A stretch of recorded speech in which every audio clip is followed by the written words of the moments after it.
आज के शो में तहरीक इंसाफ के कारकुन अली बिलाल की हलाकत का मामला, अस्पताल लाने वालों की तस्वीर सामने आ गई।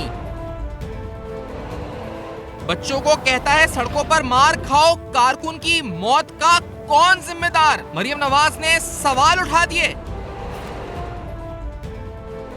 तोशाखाना केस, इमरान खान तलबी के बावजूद नैब रावलपिंडी पेश ना हुए।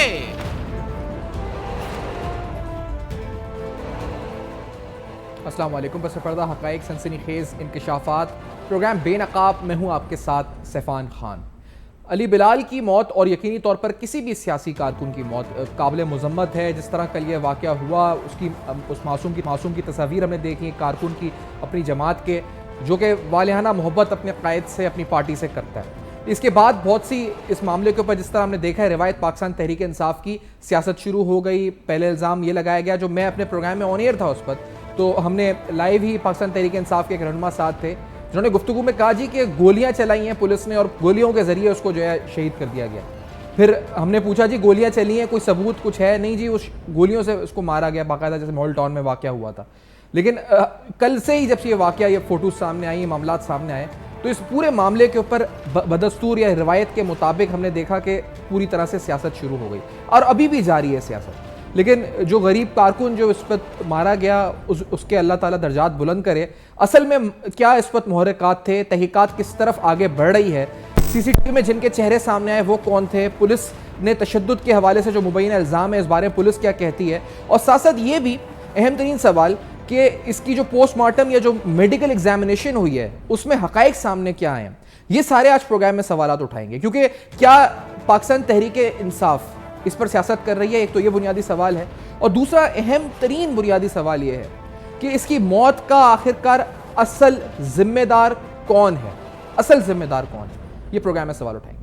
इस वाक़े को लेकर जैसे ही ये वाक़या हुआ, समय पहले पाकिस्तान तहरीक इंसाफ के फर्रुख हबीब साहब ने लाहौर में जो रैली को रोकने के दौरान पुलिस तशद्दुद से कहा जी कि एक कारकुन जहाँबाग हो गया है। ये इल्ज़ाम उनकी तरफ से आयद हुआ कि पुलिस तशद्दुद से जहाँबाग हुआ है। पीटीआई के जाबक रुकन को मुर्दा हालत में अस्पताल लाने वालों की फिर तस्वीर सामने आई। काली गाड़ी में सवार हैं 2 अफराद जो अली बिलाल को अस्पताल लेकर आए। अस्पताल की इमरजेंसी के बाहर ईदी की एम्बुलेंस से स्ट्रेचर पर डालकर दोनों अफराद बिलाल को इमरजेंसी के अंदर ले गए। अली बिलाल के सर और नाक पर चोट लगी हुई है। सर्विसेज अस्पताल इंतजामिया का मौक़िफ़ था और मौत की वजह का तयन डॉक्टर्स करेंगे। पीटीआई का पुलिस तशद्दुद से एक कारकुन के झाब होने का इल्ज़ाम लगाया पाकिस्तान तहरीक इंसाफ ने। जैसा मैंने कहा कि प्रोग्राम के दौरान ही उनके एक रहनुमा थे हमारे साथ, जिन्होंने कहा जी कि गोलियां चली हैं। अली बिलाल की हलाकत पर थाना रेस कोर्स में मुकदमे के अंदराज की दरख्वास्त दी गई। दरख्वास्त में निगरान वज़ीर पंजाब, वफाकी वज़ीर दाखिला को नामजद करने का कहा गया। CCPO बिलाल सिद्दीक और सब इंस्पेक्टर रेहान को भी नामजद करने का कहा गया, और ये दरख्वास्त लियाकत अली साहब की मुद्दत में एक दरख्वास्त जमा की गई थी। आज मरियम नवाज साहिबा ने भी कुछ अहम सवालात उठाए। एक इस कारकुन की को जाबाक होने पर उन्होंने भी अफसोस का इजहार किया। क्या कहा गया उनकी तरफ से, आपको जरा ये भी सुना। पीटीआई का कारकुन हलाक हुआ। मैं कल, मेरा दिल खून के आंसू रोया जब मैंने रात को वो तस्वीर देखी। नौजवानों में आपसे मुखातिब हूं, वो तस्वीर देखी जब उस नौजवान के बाप को, वालिद को, उम्र रसीदा वालिद को जमान पाक बुलाया अफसोस करने के लिए। वो साइड पे इस तरह बैठा हुआ था जैसा वो इनका कोई पेड मुलाजिम होता है। वो उसका बच्चा हलाक हुआ है, उसका बच्चा जान से गया है, और उसको और टांग पे टांग रखी हुई थी। जूते का मुंह उस बुजुर्ग की तरफ था। मैंने किसी भी सियासी कारकुन की इससे बड़ी तजलील नहीं देखी, इससे बड़ी तजलील मैंने नहीं देखी। तो जो अपने कारकुनों को, उसके वालिदैन को जो ये इज्जत देता है, उसने मुल्क के नौजवान को क्या इज्जत देनी? मुसलसल हम देख रहे हैं कि पाकिस्तान तहरीक इंसाफ की तरफ से एक इंतशार की सियासत की जा रही है। एहतजाज, लॉन्ग मार्च, जसमिया तोड़ना। कल भी हमने देखा कि एक रैली का अनाउंसमेंट की गई, फिर दफ़ा 144 लगी हुई थी। ये तमाम सूरत हाल, और ये सूरत हाल अनफॉर्चुनेटली तहरीक इंसाफ की हुकूमत में हम खुद भी देख चुके हैं। जब तहरीक लबैक के कारकुनों को भी इस तरह से इस वक्त तहरीक इंसाफ की हुकूमत में कहा गया था कि स्टेट अपनी रिट इस्टेब्लिश कर रही है, जहाँ उन्होंने भी तकरीबन 27 लाशें उठाई थी। इस अहम सवाल पर कि आखिर अली बिलाल के जहाँबाग होने के पीछे मुहर्रिकात क्या हैं और असल जिम्मेदार कौन है, हम सवाल ये उठाते हैं। जवाद अहमद साहब हमारे साथ मौजूद हैं, बराबरी पार्टी के सरबराह। कुछ आपने ट्वीट्स किए हैं, बड़ी इंपॉर्टेंट ट्वीट्स आपकी, मैं कल से हम नोट कर रहे हैं। वाक़े पर कर रहे हैं। जवाद साहब बहुत शुक्रिया, आपने प्रोग्राम में ज्वाइन किया। मेरे साथ एहसन अरशद साहब हमारे नुमाइंदे हैं जो कि लेटेस्ट अपडेट्स हमें देंगे इस केस के हवाले से। पहले जवाद अहमद साहब आपसे पूछना चाहूँगा कौन है जिम्मेदार अली बिलाल की जिल्ले शाह जो है इस वक्त उर्फ उसकी मौत का? जवाद अहमद साहब। देखिए, अली बिलाल उर्फ जिले शाह की मौत का जो जिम्मेदार है, असल जिम्मेदार, सबसे बड़ा जिम्मेदार वो इमरान खान है। क्योंकि मैं शुरू से कह रहा हूँ, आप मेरे सारे ट्वीट्स निकाल लें, मेरे इंटरव्यूज़ निकाल लें, पिछले तकरीबन कोई 10-11 महीने से जो कुछ हो रहा है, मैं शुरू से कह रहा हूँ कि ये आदमी फसाद फैला रहा है, इंतशार फैला रहा है। और सिफान, ये बहुत इंपॉर्टेंट बात है ऑन रिकॉर्ड कि ये मरीम नवाज ने तो अब बोलना शुरू किया है ना, और लोगों ने भी अब बोलना शुरू किया है, कुछ साफ़ी भी अब ज़्यादा एग्रेसिव हो गए हैं इमरान खान के ख़िलाफ़। मैं तो शुरू से ये कह रहा हूँ कि ये आदमी किस तरफ जा रहा है। ये इस मुल्क को इंतशार की उस जगह पे पहुँचा देगा जहाँ पे वापसी मुमकिन नहीं होगी, और जहाँ पे लड़ाई शुरू हो जाएगी, और फिर जहाँ पे आपस में अदारों के आपस में चपकलस का भी इम्कान है, जो आप देख रहे हैं अभी अदलिया का, फ़ौज का, पार्लियामेंट का आपस में जो एक उनकी खींचातानी चल रही, वो भी देख रहे हैं आप। ये आदमी अदारों को तबाह कर रहा है, ये आदमी अवाम को तबाह कर रहा है, नफरत तकसीम फैला रहा है लोगों में। ये आदमी सिर्फ अपनी कुर्सी के लिए सब कुछ कर रहा है, ये झूठ बोलता है, ये बहुत बड़ा झूठा आदमी है। ये कहता है कि मैं इसलिए कर रहा हूँ क्योंकि इस मुल्क को गुलामी से निजात दिलाना है। ये खुद 8 कनाल के घर में बैठ के छुपा हुआ है, ये छुप के बैठा हुआ है, इतना बुज़दिल आदमी है। और इसने अपने बाहर जो है वो ढाल बनाए हुए हैं, गरीब लोग, बेरोज़गार, जिनके पास पैसे तक नहीं है, वो आ जाते हैं बेचारे। जब काम कोई नहीं होगा तो वो उधर ही फिरेंगे, आके वो खाना खुना खा लेते हैं, वहाँ आके इनको मिल जाता है। उधर इन्होंने जो है ना वापडा की जो लाइंस हैं उनके ऊपर इन्होंने लगा के कुंडे, तो ये इन्होंने सारे चलाए हुए हैं, जितने खैमे बने हुए हैं। इमरान खान तो उनको बिजली नहीं ना दे रहा। तो ये इस हद तक इस आदमी का ये हाल है कि ये हर चीज़ में झूठ बोलता है।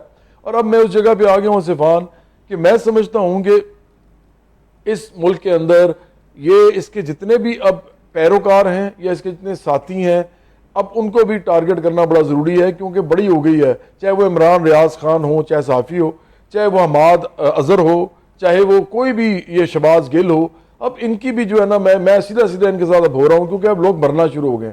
ये छोटी बात नहीं है। एक गरीब घर का आदमी आपने मरवा दिया है। मैं कही जा रहा था कि आपने मरवाएंगे, और आपने मरवा दिया। ये मेरी पार्टी इन लोगों के लिए खड़ी है। ये वो लोग हैं जिनके लिए हम खड़े हुए हैं।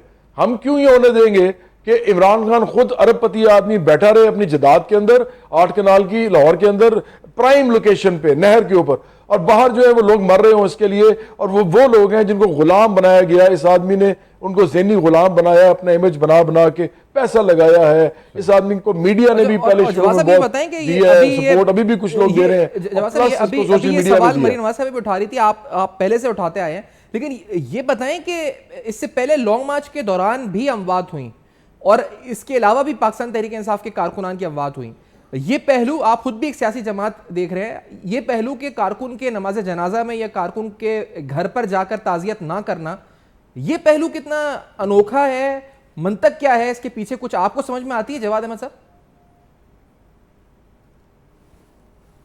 अच्छा, अभी तो वो पता क्या कह देंगे सारे पीटीआई वाले, ये तो झूठ बोलते हैं ना बेचारे। जब लीडर झूठा हो तो ये भी झूठ बोलेंगे कि जी इमरान खान तो अदालतों में नहीं जा,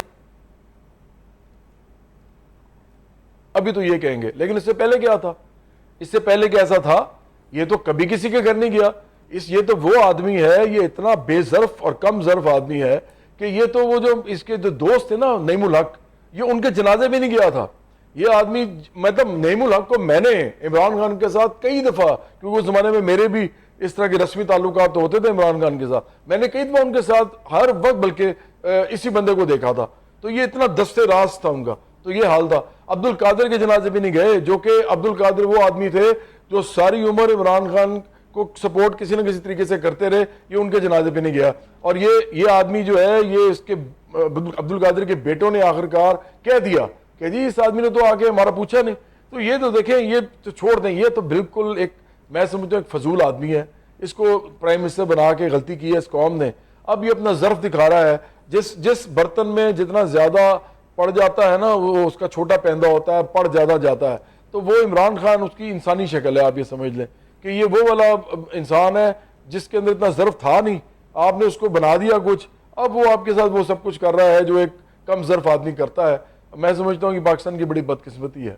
सही। और आपसे पूछना चाहूँगा एहसान रशीद साहब, तहक़ीक़ात के हवाले से तफसीलात क्या हैं अब तक? कहाँ तक पुलिस पहुँची है या तफ्तीश किस तरफ आगे बढ़ रही है? क्या रुख है तफ्तीश का, तहक़ीक़ात का, एहसान साहब? जी अभी तो जो सैफान देखें, पुलिस ने एक मुकदमा दर्ज किया है जिसमें अली बिलाल है इसकी हलाकत का। वो इमरान खान समेत जो दीगर पाकिस्तान तहरीक इंसाफ के रहनुमा थे और 400 के करीब नामालूम कारकुनान थे, उनके खिलाफ दर्ज किया गया। जो 2 आदमी जिनकी तस्वीर सामने आई हैं, जो कि वीगो डाले में अली बिलाल की मैयत को जो है वो सर्विस अस्पताल लेके आए, वहाँ पर जब इसकी मौत की तस्दीक हुई तो वहाँ से रवाना हो गए। उसकी CCTV फुटेज जो है वो भी उसको चेक किया जा रहा है कि किस तरफ से वो जो वीगो डाले में सवार अफराद थे वो आए। IG पंजाब की जानिब से 2 रुकनी इंक्वायरी कमेटी भी तश्कील दी गई, जो कि CCTV कैमरों और जो दिगर बयानात थे उनको शहरियों के उनको कलमबंद करेंगे। उसके बाद जब मज़ीद फैसला होगा, जो इब्तदाई पोस्टमार्टम रिपोर्ट है उसमें ये बताया गया कि सर पर चोट आई, नाक पर ज़ख़म था जिससे जो है वो मौत आई। लेकिन जो मौत की असल वजह है वो जो पंजाब फॉरेंसिक साइंस एजेंसी है वहाँ पर उन्होंने नमूने भिजवाए हैं। उसके बाद मज़ीद हक़ाइक़ सामने आएंगे। अली बिलाल के वालिद की जानिब से एक दरख्वास्त थाना रेसकोर्स में दी गई थी, जिसमें निगरान वज़ीर आला और वफाकी वज़ीर जो हैं उन्हें राना सनाउल्लाह को जो है वो उन्होंने जो नामजद किया है, लेकिन पुलिस की जानिब से उस दरख्वास्त पर अमल दरामद नहीं किया गया। कल एक अनएक्सपेक्टेड सी सूरत हाल थी, शेलिंग की गई। शेलिंग के दौरान कारकुन भी ज़ख्मी हुए, पुलिस एहलकार भी ज़ख्मी हुए और जो दीगर जो वहाँ पर सूरत हाल थी उसमें कारकुनान भी उन्हें डंडे जो है वो पुलिस की गाड़ियों पर बरसाए और पुलिस की जानिब से भी आगे से शेलिंग की गई। अली जो गिरफ्तार जो हलाक हुआ है, इसको पहले गिरफ्तारी की फुटेज भी मंजर आम पर आई। वो कहते हैं कि पुलिस की जानिब से बताया गया कि उसको हिरासत में नहीं लिया गया, लेकिन जो साथी कारकुनान थे उनकी जानिब से यही कहा गया कि अली जो इससे पहले ये जो हलाक कारकुन है ये इससे पहले कभी गिरफ्तार नहीं हुआ, ये कल की ही फुटेज है। लेकिन पुलिस ने ये बात मानने से साफ इनकार कर दिया है। एक जो हमारे साथी रिपोर्टरों की जानिब से ये दावा किया गया कि ये जो फुटेज थी उन्होंने जो जब इन्हें गिरफ्तार किया गया उन्होंने खुद बनाई है, लेकिन जो पुलिस की जानिब से फ़िलहाल ये बात की तस्दीक नहीं की, उन्होंने मानने से इनकार कर दिया है। अब जो आज नमाज जनाजा अदा की गई, जो दीगर रहनुमा थे वो वहाँ पर पहुँचे, उन्होंने जनाजे में शिरकत भी की, लेकिन अभी भी जो है वो सियासी जमातों की जानिब से सियासत का जो अमल है वो शुरू है। एक ब्रेक की तरफ बढ़ते हैं। सियासत का अमल जब शुरू कर देते हैं। इस ब्रेक के बाद हम वापस आते हैं। इस मामले पर भी आज नैब इमरान खान साहब की तोशाखाना केस में, लेकिन वो गए नहीं नैब और दूसरों पर कहते रहे, तनकीद बरसाते रहे, तीर बरसाते रहे तनकीद के नैब में पेश नहीं होते, अदालती मामलात में मामलत नहीं करते। आज नैब में उनकी पेशी थी और नैब में तोशाखाना केस के हवाले से अपडेट्स क्या हैं ये भी आपके सामने रखेंगे। इस ब्रेक के बाद हमारे साथ रहिए।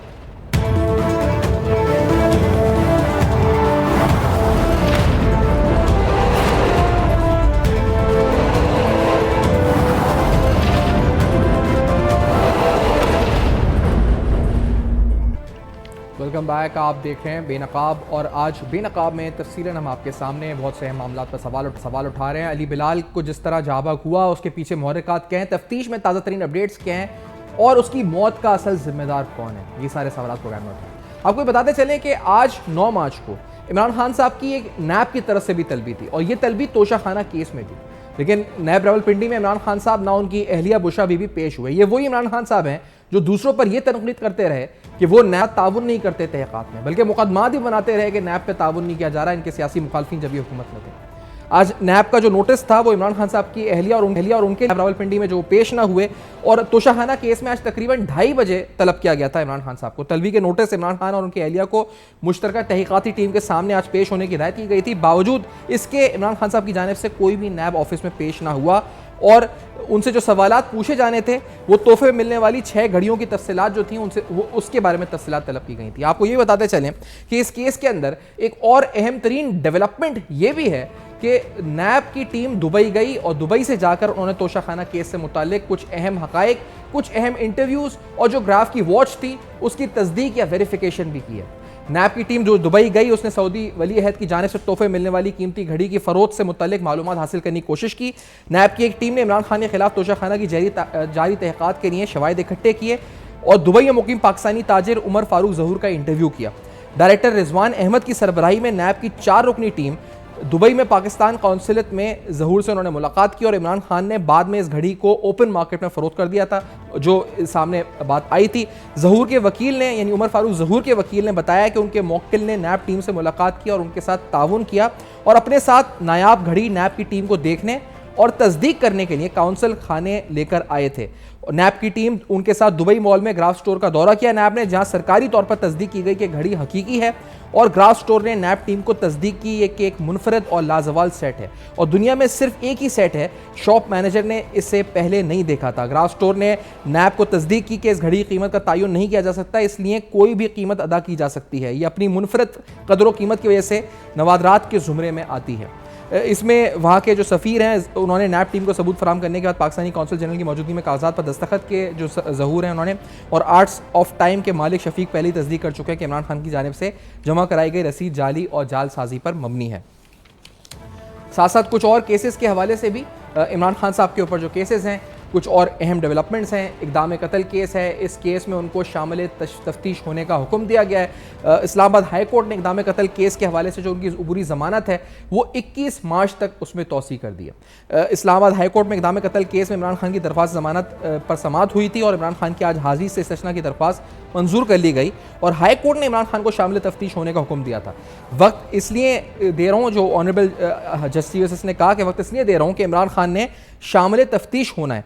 चीफ जस्टिस इस्लामाबाद ने एडवोकेट जनरल इस्लामाबाद से सवाल किया कि क्या इमरान खान शामिल तफ्तीश हुए। एडवोकेट जनरल इस्लामाबाद ने कहा कि इमरान खान अभी तक शामिल तफ्तीश नहीं हुए। इमरान खान के वकील ने कहा कि इस केस में कोई तफ्तीशी अफसर इमरान खान के पास नहीं गया। सरकारी वकील ने कहा कि तफ्तीशी अफसर ने नहीं बल्कि मुल्जिम ने तफ्तीशी अफसर के सामने पेश होना है। इमरान खान के वकील ने कहा कि इमरान खान शामिल तफ्तीश हो जाएंगे। एडवोकेट जनरल इस्लामाबाद ने कहा कि इससे कहें कि किसी एक केस के ट्रायल को तो आगे बढ़ने दें, अगर इमरान खान शामिल तफ्तीश नहीं होते तो कानून अपना रास्ता खुद बनाएगा। चीफ इस्लामाबाद हाई कोर्ट ने ये रिमार्क्स दिए। जहांगीर जदून साहब जो कि एडवोकेट जनरल इस्लामाबाद ने प्रोग्राम में साथ मौजूद हैं। जदून साहब बहुत शुक्रिया, आपने वक्त दिया, प्रोग्राम में ज्वाइन किया।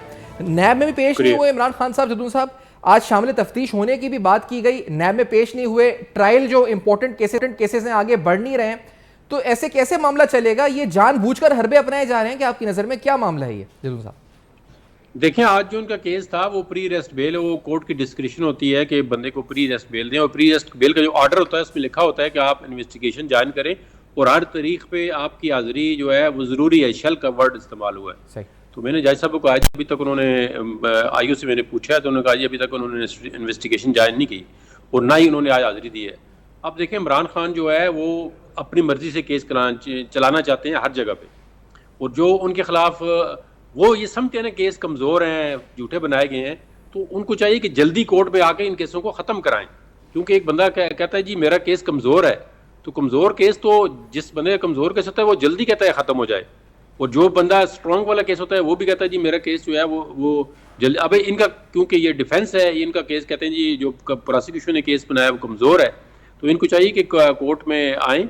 अब ये देखें ना, ये जो वाकया तोशा खाना का केस है, इसमें कंप्लेंट इलेक्शन कमीशन ने फाइल की है और इन पे फर्द जुर्म आयद होना है, चार्ज फ्रेम होना है, और ये चार्ज फ्रेम नहीं होने देंगे।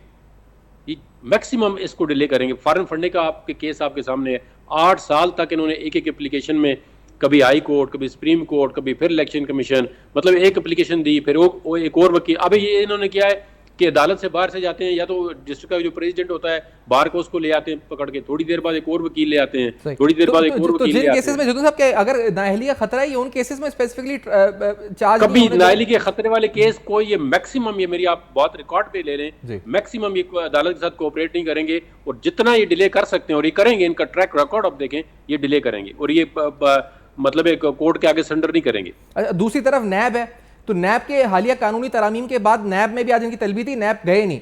नैब इससे पहले हुकूमत में या पिछले दौर में तो गिरफ्तार कर लेता था नैब ना, कोई आता नहीं था। केस में इनको पता है ना कि ये केस जो है इसके आगे कोई आउटकम निकल सकता है। अब फॉरेन फंडिंग का इनको 100% पता था कि ये मैंने फॉरेन फंडिंग जो है ना, ये केस मेरा जो है ये मेरे अगेंस्ट जाएगा, तो इन्होंने 8 साल डिले की है।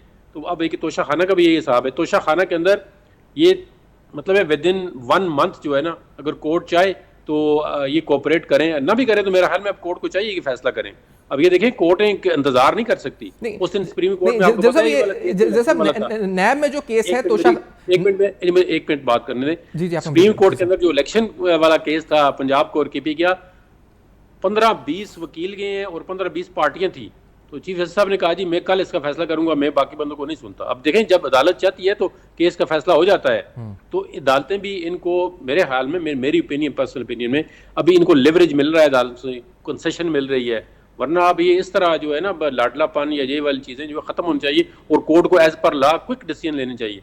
अगर सुप्रीम कोर्ट के अंदर सुप्रीम कोर्ट चाहती है कि ये केस का फैसला 2 दिन में हो जाए तो 2 दिन में हो जाता है। अभी रोना कहते हैं इलेक्शन क्यों नहीं हो रहे, इलेक्शन क्यों नहीं, कंटेम्प्ट ऑफ सुप्रीम कोर्ट है, और उस केस को इतनी जल्दी में सुना गया है कि विद इन 2 डेज देखें एक बहुत बड़ा डिसीजन जो है वो 184(3) कॉन्स्टिट्यूशनल पिटीशन को डिसाइड किया गया, सो मोटो को डिसाइड किया गया। कोई ऐसा मुझे केस बताएं सुप्रीम कोर्ट के अंदर 184(3) अच्छा जदू साहब ये बताएं कि नैब इससे पहले हुकूमत में या पहले हमने देखा है जब किसी को तलब करती थी और कोई पेश नहीं होता था तो नैब उसको गिरफ्तार कर लेती थी, तो यहां पर क्या नैब भी लेवरेज दे रही है इनको क्योंकि आज तलब किया गया है, ये पेश नहीं हुआ? आप एक पुलिस के लिए भी ये कानून है, जो भी बंदा स्टेटमेंट रिकॉर्ड करने के लिए वो मुल्जिम है, अगर नहीं आया तो उसका रास्ता ये इसको अरेस्ट किया जाए, और तो कोई तरीका नहीं है ना। आप किस तरह बंदे को प्रोड्यूस करोगे? अब कोर्ट कहती है बंदा आए, वो नहीं आया तो कोर्ट के पास और क्या रेमेडी है, क्या उसके पास मॉडस ऑपरेंडी होगी? वो यही है कि अरेस्ट वारंट निकालते हैं और वो कहते हैं बंदे को अरेस्ट करके ले आओ कोर्ट के अंदर। अब इन पे फरेब होना है। अब एडमिनिस्ट्रेशन को भी चाहिए कि इनको अगर वो अरेस्ट वारंट अभी 13 तक सस्पेंड है, 13 को वो दोबारा बहाल हो जाएंगे 13 मार्च को, तो ये इनको अरेस्ट करके लाना चाहिए कोर्ट में। तो ला वो खुद कहते हैं तरीके इंसाफ का मतलब है कानून सबके लिए बराबर है। अब मुझे बताएं एक ऑर्डिनरी बंदा इस तरह उसको ट्रीटमेंट मिलता है कोर्ट के अंदर? जवाद साहब बैठे हुए, इनसे पूछें मिलता है काम बंदे को जो है वो अपना बराबर?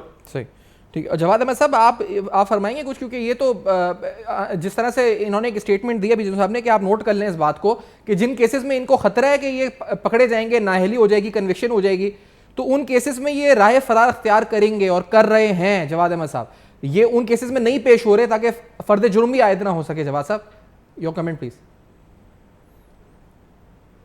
देखिए मुझे तो बड़ी खुशी हुई है जदून साहब की बात सुन के कि ये बिल्कुल फेयर बात कर रहे हैं, जरा सा भी इन्होंने किसी की साइड नहीं ली। ये बिल्कुल कानूनी बात है। मसला ये है कि मैंने तो बड़ी दफ़ा पहले भी कहा है, एक दफ़ा तो मैंने बल्कि तमाम जज साहिबान को अपने ट्वीट में मुखातिब किया था। मैंने उनसे कहा था कि मैं कहता हूँ, मैं इस मुल्क में करोड़ों लोग मुझे जानते हैं और मुझे कोई ज़रूरत नहीं थी कि मैं अपना करियर तबाह करूँ, क्योंकि मुझे लग रहा था कि इस मुल्क के अंदर कुछ भी नहीं हो रहा, तो चलो हमें कुछ फ़र्ज अदा करना पड़ेगा। तो मैं साफ कहता हूँ कि ये एक झूठा, फ्रॉडिया और करप्ट आदमी है जो इमरान खान जिसका नाम है, और ये जज साहबान को पता होना चाहिए, ये उनको भी पता होना चाहिए। मुझे नहीं मालूम कि उनको पता क्यों नहीं है। भाई आप अगर कोई बिल्कुल कानूनी तरीके से फैसले करना चाहते हैं सारे, तो फिर सारे केसेस को सही तरीके से, जिस तरह आप उनको उन केसेस का फैसला कर रहे हैं जो उनके हक में जा रहा है, जो उनके खिलाफ जा रहे हैं वो भी उसके भी फैसले कर दें। मुझे लगता है कहीं ना इनके ज़हन में ये है कि ये बड़ा अच्छा आदमी है, या इसके साथ बड़ी ज्यादती हो रही है। जितनी ज्यादती इस आदमी ने पूरे सिस्टम के साथ की है अभी तक, जब से ये आया है, 26 साल से तो इसने नफरत और तकसीम की सियासत की। जब ये आया तो इसने ये किया कि चोर और डाकू की सियासत शुरू कर दी। पाकिस्तान में पहले भी इस तरह हुआ था कि पीपल्स पार्टी और मुस्लिम नून ने एक दूसरे को चोर डाकू कहा, लेकिन चले वो इलेक्शन के अंदर आगे वो होती थी, कैंपेन खत्म हो जाती थी, उसके बाद इसने वो लगाए रखी रट। और इसने बजाय कि ये कहने के कि हम आएंगे तो अमीरों के लिए क्या करेंगे, गरीबों के लिए क्या करेंगे, मतलब हम अमीरों पे टैक्स लगाएंगे, गरीबों को फायदा पहुंचाएंगे, कोई पॉलिसीज देता, कोई कहता जी इस मुल्क के अंदर हमारे आने के बाद ये रिलीफ मिलेंगे और हम इकोनॉमी को इस तरह देखेंगे, हम मीन्स ऑफ प्रोडक्शन किसके पास है हम वो भी देखेंगे, हम ये भी देखेंगे कि इस मुल्क के अंदर तमाम जो ज़राए पैदावार हैं उनको कानूनी तरीके से चलाया जा रहा है या गैर कानूनी तरीके से। जो रिफॉर्म्स असल में होते हैं, जिसको हम एक्चुअली रिफॉर्म्स कहते हैं, इस्लाहात जो होती हैं, इसने कुछ नहीं किया। चोर डाकू। अब क्या हुआ है? हुआ ये है कि ये अपनी सियासत इसके आगे आ गई है। अब प्रॉब्लम ये है कि ये आदमी क्योंकि कहता ही रहा है, तो ये जी कानून का हुक्म नहीं मानते, इंसाफ नहीं होता। अब हो ये रहा है कि ये खुद अब ये नहीं कर रहा, अब ये खुद फंस गया है। हर किस्म का केस जो इसके खिलाफ बना हुआ है, चाहे वो फॉरेन फंडिंग का हो, चाहे वो गोशा खाना का हो, चाहे वो उसकी बेटी मुबैना बेटी का हो। अब मैं इसलिए ये बात कर रहा हूँ क्योंकि वो अदालत में है, अदरवाइज मैं नहीं बात करता इस पर, लेकिन वो अदालत में है इसलिए वो भी एक केस इंपॉर्टेंट है। इसने झूठ बोला हुआ है, टेक्निकल ग्राउंड्स पे ये केस है कि इसने कागजात नामजदगी में लिखा हुआ है कि मेरे 2 बच्चे हैं, हालांकि वो कहते हैं कि 3 बच्चे हैं। तो ये टेक्निकल मसला है जो कि जाहिर बात है कानूनी भी है। ठीक है। तो मैं समझता हूँ ये तीनों केसेस जो हैं ये इसके गले पड़ गए हैं। अब चूंकि गले पड़ गए हैं, अब इसको समझ नहीं आ रही मैं करूंगा, क्योंकि सारी उम्र से चोर डाकू लोगों को कहा है, खुद ये चोर डाकू निकल आया। मैं तो समझता हूँ कि इस पर सियासत होनी नहीं चाहिए।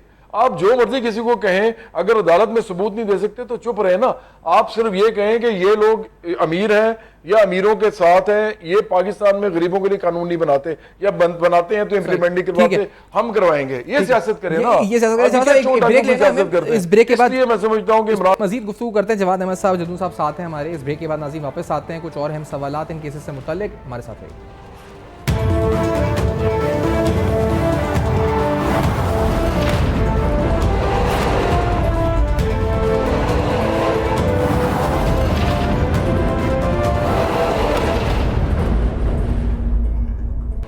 Welcome back. आप देख रहे हैं बेनकाब, और आज बेनकाब में तफसीलन अहम तरीन सवाल इमरान खान साहब के केसेस से मुतल्लिक पूछ रहे हैं। जहांगीर साहब, आपसे पूछना चाहूँगा कि हुकूमत ने बार बार कहा है कि हम तहम्मुल का मुजाहरा कर रहे हैं, बता रहे हैं कि अदालती प्रोसेस आगे बढ़े और उस इमरान खान साहब गिरफ्तार हों।